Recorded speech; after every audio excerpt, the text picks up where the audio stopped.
नमस्कार.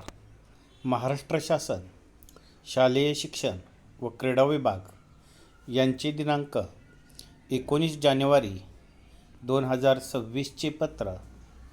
विषय शिक्षक संवर्गातून पदोन्नती देताना शिक्षक पात्रता परीक्षा TET अनिवार्य असल्याबाबत.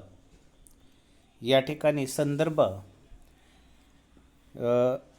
1385/2025 माननीय सर्वोच्च न्यायालयाने पारित केलेला दिनांक 1/9/2025 रोजीचा शासन निर्णय आणि आपले पत्र क्रमांक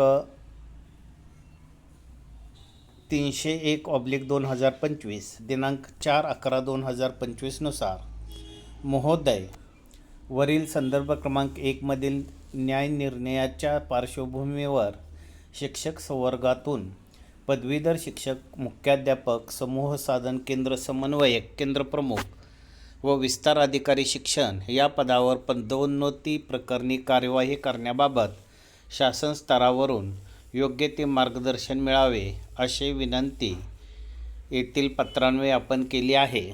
सदर न्याय निर्णयाच्या अनुषंगाने कारवाईच्या पुढील कारवाई संदर्भित राष्ट्रीय शिक्षण परिषदेकडे तसेच केंद्र शासनाच्या शालेय शिक्षण विभागाकडे विचारणा करण्यात आली आहे. याबाबतचे अभिप्राय अप्राप्त आहेत. संदर्भ क्रमांक 1 नुसार न्याय निर्णय पारित झाल्याच्या दिनांकापासून 2 वर्ष कालावधीत शिक्षक पात्रता परीक्षा उत्तीर्ण होण्याच्या अटीच्या अधीन राहून शिक्षक संवर्गातून पदवीधर शिक्षक, मुख्याध्यापक, समूह साधन केंद्र समन्वयक म्हणजेच केंद्र प्रमुख व विस्तार अधिकारी शिक्षण या पदावर तुर्तास पदोन्नती देता येणार नाही. ज्या शिक्षकांना शिक्षक पात्रता परीक्षा TET उत्तीर्ण या अर्हतेबरोबरच पदोन्नतीसाठी आवश्यक अन्य अर्हता धारण केली आहे, केवळ असेच शिक्षक पदोन्नतीसाठी पात्र आहेत.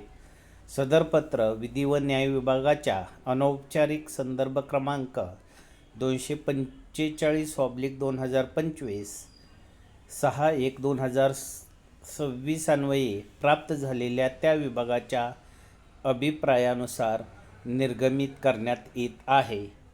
धन्यवाद.